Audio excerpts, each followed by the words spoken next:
ब्राह्मण और चिड़िया। एक जगह गरीब ब्राह्मण अपनी पत्नी के साथ रहता था। एक दिन ब्राह्मण गांव जा रहा था। तब एक पतरस चिड़िया एक रोहू मछली पकड़कर एक खेत में खाने की तैयारी कर रही थी। ब्राह्मण ने चिड़िया की चोंच से मछली छीन ली। मुंह का आहार छीन जाने पर निराश होकर चिड़िया ने आकाश की तरफ देखते हुए कहा, दूसरे को तकलीफ देना अच्छी बात नहीं है। उस दिन के बाद चिड़िया कामकाज छोड़कर केवल मछली के बारे में सोचती रहती और ब्राह्मण को श्राप देते हुए अपने आप से कहती, जिस तरह तूने मुझे निराश किया, तुम भी उसी तरह निराश होगा। मछली के बारे में सोचते सोचते पतरस चिड़िया सूख कर दुबली हो गई और एक दिन मर गई। जबकि ब्राह्मण मछली को घर ले गया और खुशी के साथ मछली को खाया। कुछ दिनों के बाद ब्राह्मण के घर बेटा पैदा हुआ। लड़का देखने में इतना सुंदर था कि जो भी उसे देखता गोद में उठा लेता था। माँ बाप उसे देखकर भूख प्यास भूल जाते। धीरे धीरे लड़का बड़ा हो गया। रूप गुण से भरपूर लड़के को देखकर माँ बाप की खुशी का ठिकाना नहीं था। लड़का इतना प्यारा था कि माँ बाप उस पर जान छिड़कते। लड़का जब सुदर्शन युवक बन गया, तभी विधाता की विडंबना के चलते निष्ठुर काल ने ब्राह्मण ब्राह्मणी की खुशी छीन ली।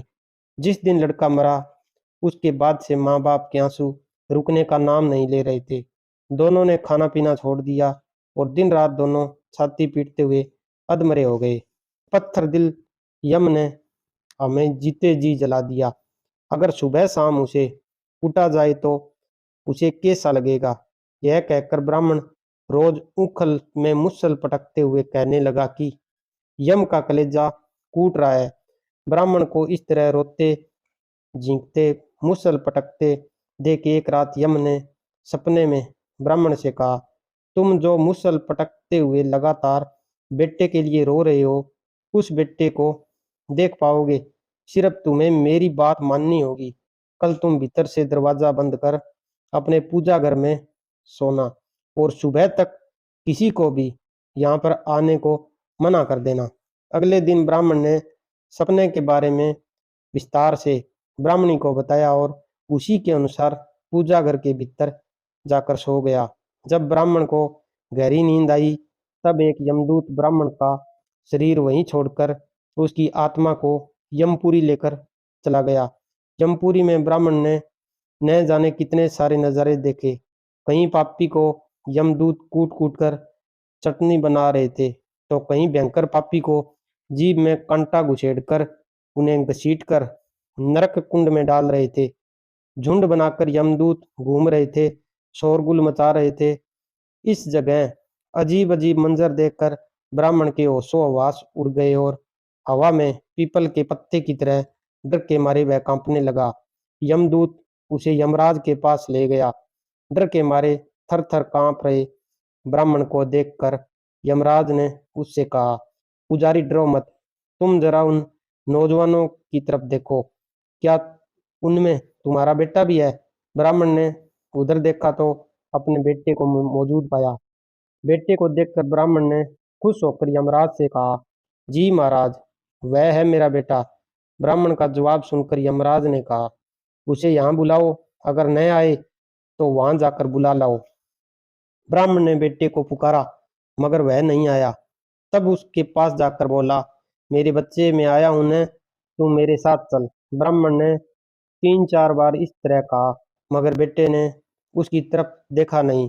तब उसे हाथ से पकड़कर ब्राह्मण ने कहा, मेरे बच्चे, उधर देखो तो, मैं हूं तेरा बाप।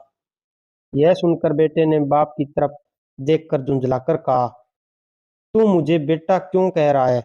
मैं तेरा बेटा नहीं हूं। कभी तूने पतरस चिड़िया को तकलीफ पहुंचाकर उसके मुंह का आहार छीन लिया था। उसी का बदला लेने के लिए मैं तेरा बेटा बनकर पैदा हुआ था। अब याद आया ना? तूने जिस तरह मेरे मन को तकलीफ पहुंचाई थी, उसी तरह मैं तेरे मन को तकलीफ पहुंचाकर चला आया। बेटे का जवाब सुनकर ब्राह्मण उदास हो गया और यमराज के पास आकर बोला, वह मेरा बेटा नहीं है।